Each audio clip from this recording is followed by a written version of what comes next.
Hi everyone, this is Jyothsna Hegde with NRI Pulse. Today we have with us Arshi Lalani, who was declared the first runner-up of the Miss India USA 2021 held on July 16th in New Jersey. Welcome, Arshi.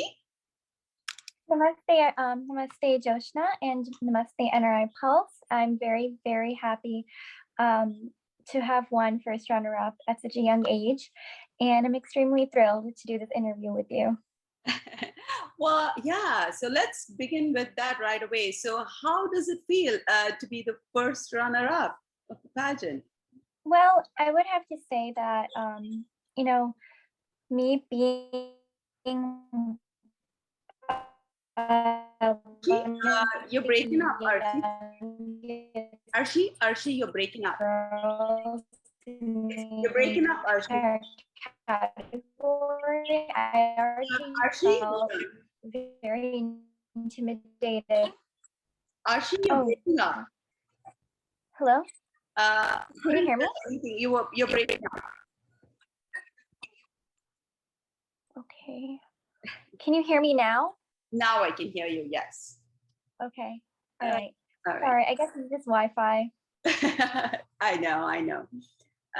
Okay, so let's do that. Okay, so I finished the question, so you can start answering it now. I'll edit that part. All right. So I already did feel very intimidated since, I was one of the youngest contestants since I'm only 19 years old. And there were a lot of times when I was like, I don't even know if I'll like go in the top 5 or, even if I don't even know if I'll place because of my age and the fact that some of these girls have been doing Miss India USA for 4 to 5 years straight. Like they do it every single year. And it was my first time. And I was not really experienced in the pageant world or, I was like very different from the ordinary pageant girl as I actually had brain tumor before this. So, there were a lot of instances where I felt like I'm not gonna do so well and I'm just gonna do it for the fun.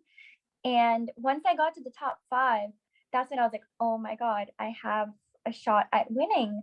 Even though I did not actually win the actual title, I do feel like I left a really, really good image, not just about me, but also about us Georgians. Georgia hasn't placed for a few years now, even in the top 3. So I feel like I'm finally bringing that pride back. And that's another thing, Arshi. This year, Georgia did not even have a beauty pageant, right? No, they did not. How and why did you choose to take part in the beauty pageant? Well, okay, it's actually a really funny story, but in November, I had surgery for my tumor, and then in January, I just signed up to be one of the girls from Georgia, and I realized that there was no Georgia pageant. So I was looking through someone's Facebook, and it said, oh, pageant coming up. I think it was for the IAC organization, and I realized it was old news. It was from like 2019. I was like, oh wait, so Georgia doesn't have a pageant this year. So I was like, oh my God, how am I going to do the pageant now if I wanted to do it so much? So thankfully, I reached out to Dharmatma uncle and he let me register. And thanks to him, I actually got encouraged and motivated enough to do this. But at first, when I did it, it was for myself and not because I wanted to win.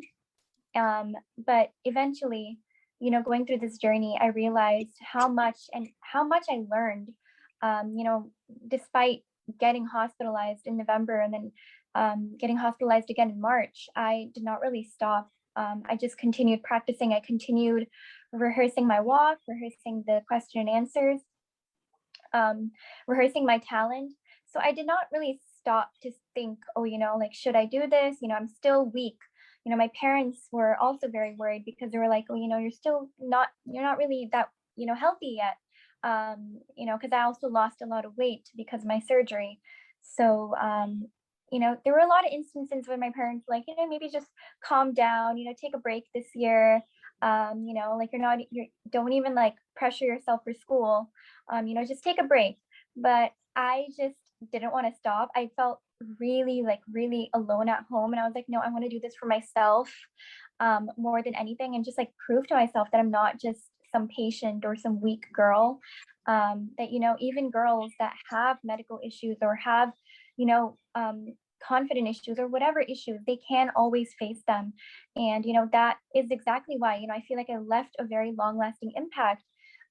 You know, not just because I was not the winner, but I still got credited to so many newspapers and so many articles, despite me being the first runner up. There were so many people who like reached out to me after that and wanted to congratulate me for my journey, because it did, I ended it on a really positive note, you know, despite everything that happened. I ended it in a way that people won't remember me as a girl with a brain tumor. They remember me as a girl that, you know, was first runner up, and she dazzled everyone with her confidence. Absolutely, absolutely. So that's you know that's of course your grit and your indomitable spirit. But there's the practical aspect of it, right, Arshi? I mean, like, see, okay, so you did not have a pageant director, you did not have any sponsors for yourself. So how did you sort of go about picking, let's say, your clothes, your makeup, your catwalk, pretty much the whole 9 yards? I mean, how did you go about all of that? Well, I can tell you this for a fact, that I did not realize how expensive pageants are until I decided to do the pageant, and I realized, oh my God, outfits are thousands of dollars, and makeup, I thought makeup would be $200-300, and I was like, oh, no, it'll be that cheap. And when I got there, I realized that they're like thousands of dollars. Like people pay $2,000-3,000 just for makeup. And I was so shocked. I was really shocked to know about these expenses. I didn't realize jewelry is supposed to be that expensive. I spent, I think, over $1,000 just on my jewelry. Wow. And it was very expensive, but at the same time, like my parents, they were very supportive of my journey. And even I was working as well, so I would kind of like contribute for the expenses as well. Like the lehenga that I bought was actually a Manish Malhotra that I ordered. Okay. So it was a designer lehenga that I ordered in actually February. Oh, so I've been planning this since then. wow.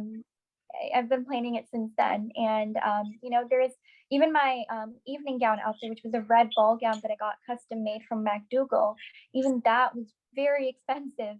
So, there's a lot of expenses that came around with it. And that's kind of the sad part, because every other state that was there, they had sponsors, they had pageant directors. There were 3-4 pageant directors for each girl. And there were moms, like there were pageant moms. My mother, she has like two others. I have two other younger sisters. So it's not like she could like kind of like be there for me as much. Of course, like emotionally she was there, but even she has some medical issues, so I didn't really want to burden her. So when I went in the first day when we kind of had like a meet and greet, I went in and everyone had pageant directors. Everyone had full blown like makeup and hair, and I was just wearing a cocktail dress, and I was like, oh, I didn't know we were supposed to like wear prom dresses to meet and greet. Wow. And it was really funny, because I was like, oh my God, everyone has these pageant directors, and they had like other girls as well, like from the teen category, from the Mrs. category.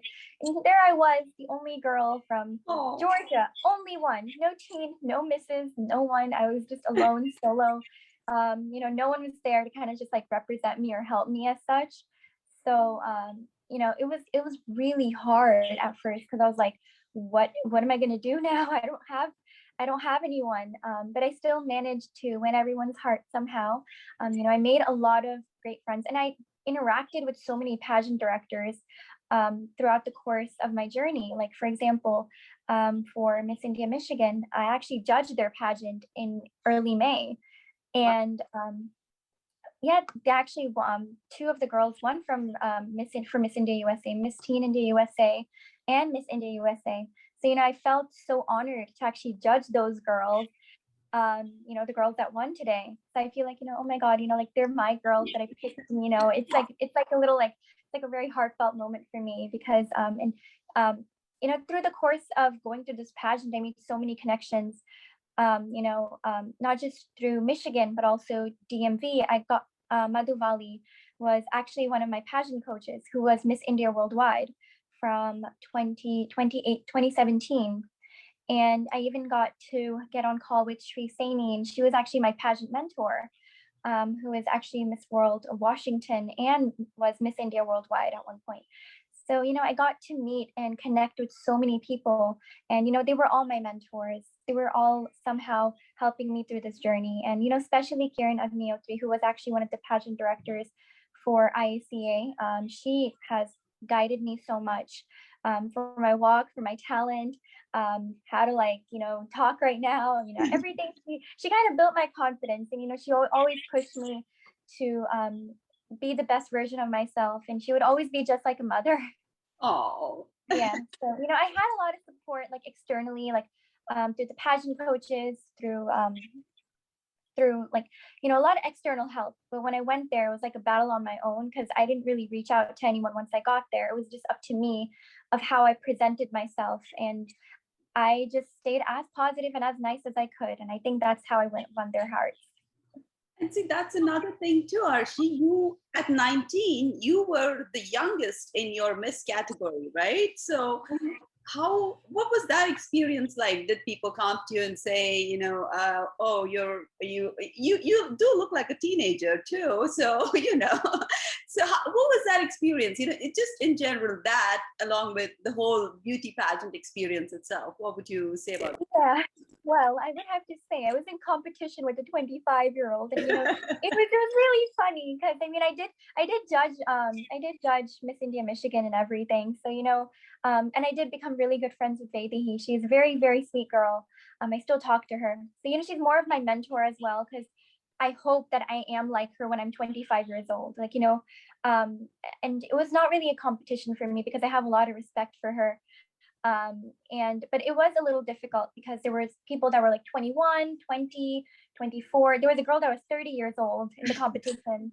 So yes, I did feel really intimidated, because I was like, okay, when I went in, there was this there was like a Miss Teen girl who comes up to me. She's like, oh, what category are you in? Are you in our category? And I'm like, what category are you in? She was like, I'm in the teen.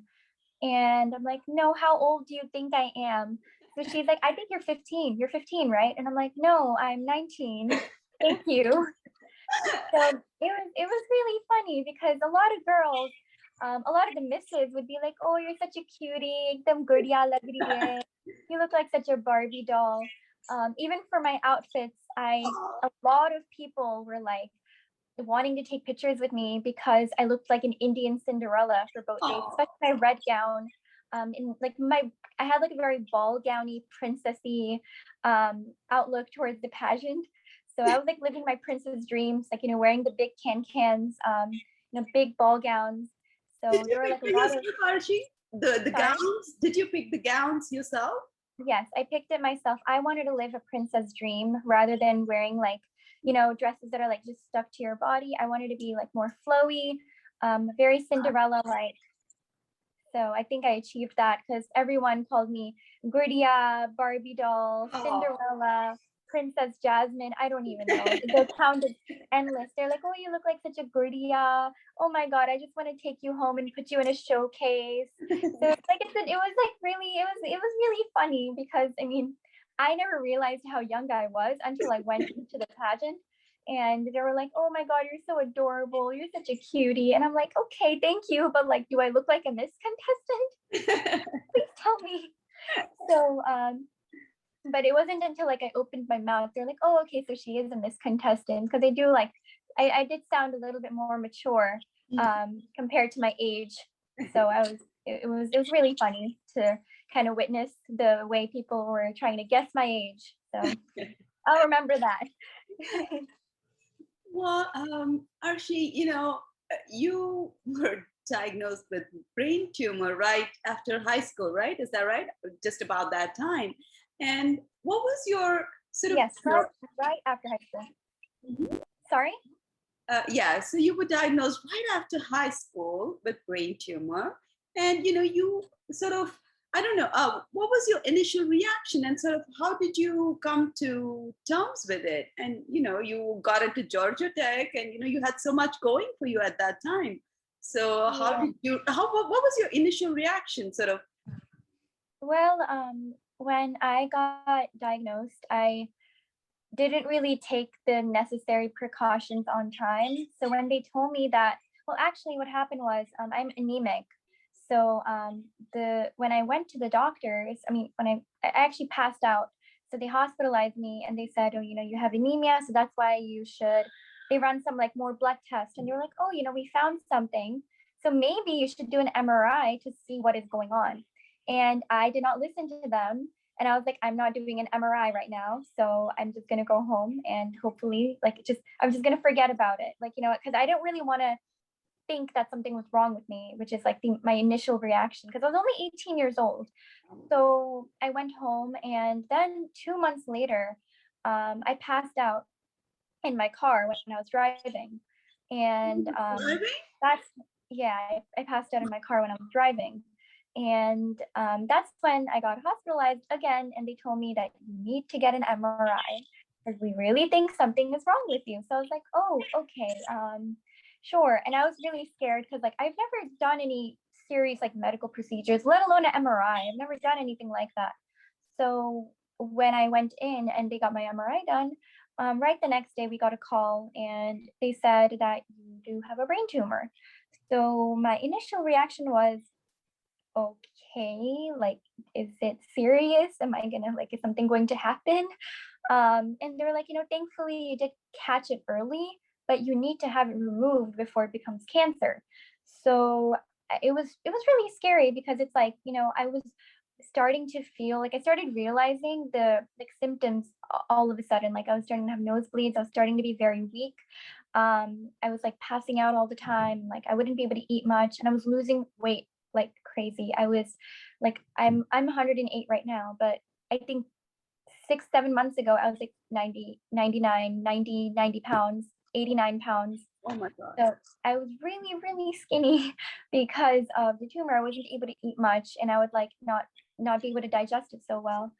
So it did harm me mentally and physically. Every night I used to sleep and I would be like, I don't even know what's going to happen. Am I like, I would just I woke up at 3 in the morning and I would go to my parents' room and I would sleep with them because I was so scared. Oh.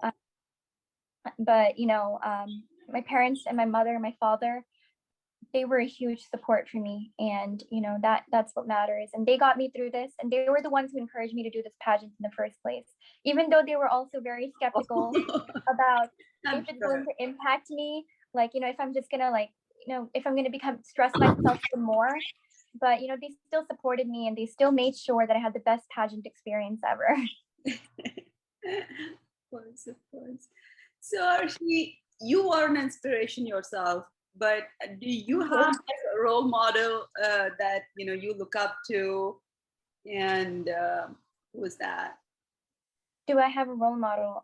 Well, I do look up to my father a lot, but he has been my role model because when I was actually getting my MRI, he was the one who told me that a Lalani never gives up, and if you are a Lalani, then you are going to go in that room, keep a smile on your face while you're getting that MRI done, and you're going to be super happy about it. And after that, he took me out to celebrate for my MRI. So he's a very positive man. For every opportunity, for everything, he's always the first to be there for me. And I've seen him struggle a lot. I've seen the way he's taken care of my like three sisters. And I hope to be like him one day. But if I had to say a role model that is besides my family, I would have to say Mother Teresa. I look up to her more than anything. She came from a different background, not an Indian background. And, she still decided to serve her entire life in India, dedicating her life to helping the poor, the needy, the people that don't have any support. And, I hope that even remotely I can be just like her. And, even I look up to Sri Saini, who is the Miss India Worldwide. She is, working with so many charities, so many organizations, and she's literally being that one Indian American girl that is showcasing what we are, and she's helping everyone out there. So, I would have to say that I compare Mother Teresa and Sri Saini very like a lot because they are very similar. And, I hope to be like them one day myself. So that's one of my life goals, that by the time I'm 25, I do hope to have like my own organization and I can help people. So that is my goal. Arshi, you were almost there. I mean, despite, this arduous journey that you've had, you were almost there, but you came in, first runner-up. So what is it? What was your life lesson? What was your biggest takeaway from this whole experience? Well, I would have to say that my biggest life lesson was that I get very emotional, which can be a good thing for, when I'm talking to you, but on stage, people can think you're nervous. So, I do feel like there were instances where I felt like I could have done better. Not that I'm like pressuring myself, because it was more for like just a very happy and positive experience. But if I did have to say that where I could have improved or where I could become better, is I want to become a better communicator. And Hegde, she knows how to talk really well. And I guess it's because she's done her master's, she's done her undergrad, and she's had a lot of more experience compared to me, and I respect her for that. She's currently doing her master's in Kathak currently in Pune. So she is excelling in everything. And I hope I can do that as a 25-year-old myself. But yeah, it's like, to what level she is, I do hope to reach there eventually as well. And the one thing I would want to work on is communicating. For my question and answer, it was very emotional, it was very passionate, but then sometimes that can be shown as being nervous on stage as well. So sometimes it's good to just keep a control on your emotions and make sure that you're conveying the message without making it seem like you're nervous or making it sound like you're nervous. Yeah, I think that's about it. And another thing is that I compared myself to a lot of girls there. I was like, I was the youngest, so I did get very intimidated. I was like, well, like, they're all so beautiful, they're so tall. I'm 5'4". There was a girl that was 5'10". So she was very tall, and she was a model. So I was like, oh, how am I going to compete with that? Like, and then there is Vedi. She's done Kathak for so many years, and then there's me. I've done Kathak, I've done Bharatanatyam, I've done Kuchipudi and all, but I didn't excel in one thing. I excelled in like 3 different fields, and I didn't know what to like kind of just focus on, because my dad was he always wanted me to learn everything. He was very holistic about everything. So he wanted me to get the best of everything, since he is Telugu as well. So yeah, I would have to say that working on hello. You broke up in between just a little bit. You were talking about your dad. You broke up there, Arshi. What were you saying to your dad? Oh, yes. So what I was saying was my dad wanted me to have like a very holistic approach and like, just learn everything, get the best of everything. And, he was the one who kind of pushed me to get better at everything. I've even done ballet. I've done contemporary dance. I've done hip hop. So, he's always, he's always pushed me. I've even done acting in school and everything. So it's like, he just wanted me to be good at everything. So, but now I want to focus on that one thing that will make me happy. And, it's actually being a journalist. I actually want to be a journalist, just like you, hopefully, a news reporter, and, just focus on making myself better at writing, at communicating, and just making sure that I say the truth in a way that it makes everyone happy. So what is your advice, Arshi, to aspiring contestants? Well, I would have to say that I made this mistake, so I'm telling the girls out there now, do not compare yourself to other girls. Do not get intimidated. Do not ever look behind to see where you messed up. Of course, after the competition, then you kind of should reflect on yourself.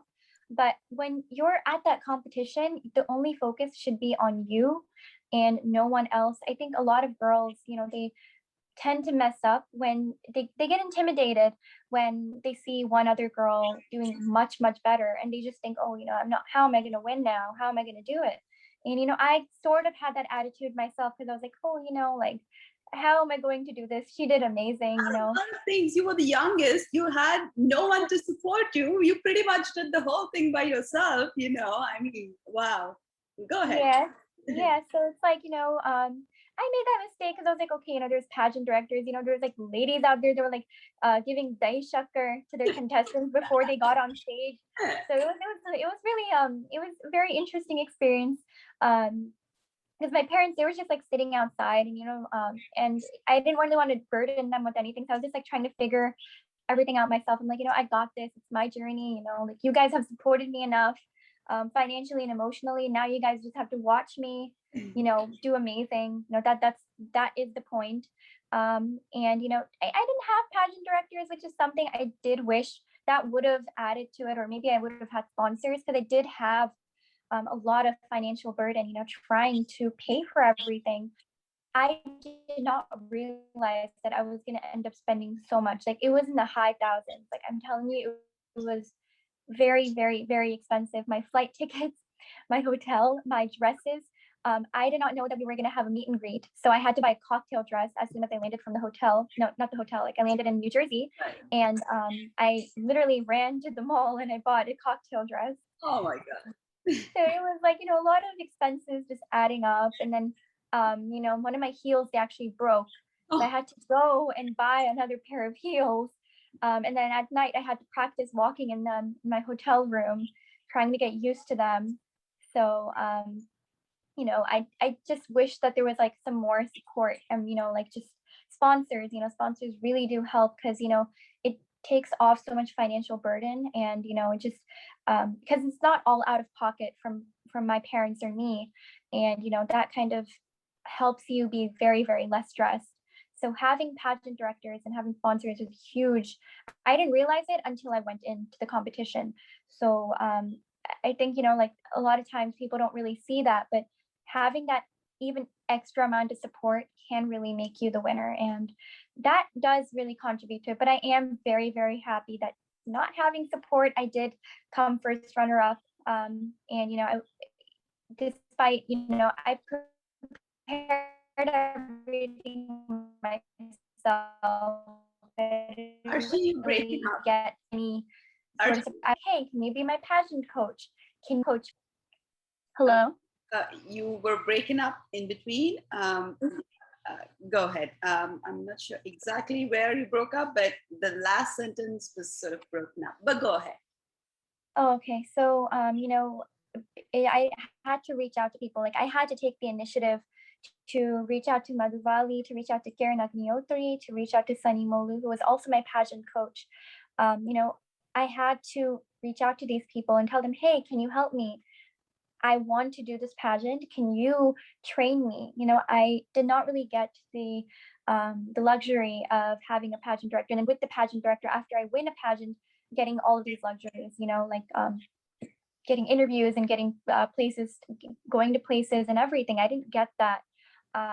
So I was just an unknown person when I went and no one knew me. And it seemed like everyone knew the other contestants. And, like they had their families there, they had their friends, they had their friends of their friends. And, some girls who've been doing this pageant for 4 or 5 years, they knew everyone there. So when I went in, it was like, who is she? What? She's only one girl from Georgia, no teen representative, no Mrs. Representative. And the day when I went for my meet and greet, everyone was wearing their crowns from their state pageant. Yeah. And I went there with no crown. I didn't do a state pageant. So they were like, so then one of the ladies who was like one of the choreographers for the pageant, she's like, you should always have your crown. So I was like, I don't though. I didn't have a state pageant. And it was like, no, you should have it. You should always, it kind of represents who you are. And I'm like, okay, well, next time if I don't have a pageant, I'll just buy myself a crown then. But, there were a lot of things that were, like so many drawbacks that maybe because of that, I wouldn't have won because there were like, there were other girls out there who came so prepared. But, at the end of the day, it's about how genuine you are as a person, how positive you are, and what type of message you're trying to bring out. and about, I'm pretty sure they probably saw something that must have gotten their attention. And maybe it was the fact that I was trying to be the most genuine version of myself. I wasn't trying to be anyone else. I wasn't trying to copy anyone else. I did have mess ups. I did mess up. There was times when I would walk and there would be like a little trip here and there, or my hair would be a little out of place. But that just kind of showed that I am genuine and I make mistakes myself, and every human does. So I did not want to be perfect. I just wanted to be myself. So that's what mattered. So your final question. So what is your message to the world? Well, I would have to say my message to the world is, don't ever underestimate yourself. Don't ever think that if someone tells you that you're not going to be able to do this, you come back and you do that exact same thing. You make sure that you leave your mark on that world, whether it's a pageant, whether it's your job, whether it's anything. I remember in school, I was actually in high school in India, and we had to learn Telugu in school, and I did not know Telugu that well. And Telugu and Hindi, there were like two languages that we had to learn because it was Hyderabad. And they were like, you're gonna fail, you're not gonna do well, like sab Hindi mein bolte the, tu fail ho jayegi, like it's from America, like who do you think you are? Like, you're just gonna fail this year. So it's like, no, I'm not. I'm gonna work, and I'm gonna do it. And I ended up doing really well. And then the next year, I ended up getting one of the highest scores in the entire batch. Wow. So, and that's the story, right, Arshi? You didn't get into Aga Khan the first time university, but you tried and you went back, right? Yes. So the first time I applied was when I was 13 years old and I got rejected. And then I applied again and I got accepted. And, that was the biggest experience of my life, because I realized that, rejection, no matter how, don't underestimate yourself. That's what I'm trying to say. Because it's like, once I got rejected once, maybe I would never have applied again. But I knew that in my heart that there was something I did wrong and I need to just keep working up. So when I was 13, I worked so hard in my school that the second time I applied for my entrance exam and my interview, I got in and I did really, really well. And, that just shows that whenever there's rejection, or whenever you don't get into something, or, whenever you're not accepted, or you don't get first place or second place, or you're not in the top 3, that should never demotivate you. And you should always come back the next year. And, you never know, maybe you're going to win. Maybe you're going to do even better. It's a learning experience. And you just keep going up that staircase. And, it's never going to go, you're never going to go down. It's never going to happen. Everyone always goes up from their mistakes. Thank you. Thank you, Arshi. You are an inspiration. I don't even know, your grit and your spirit. It's something for all youngsters and even all of us to look up to. So I wish you the very best in all your endeavors. Thank you so much. Thank you. Thank you.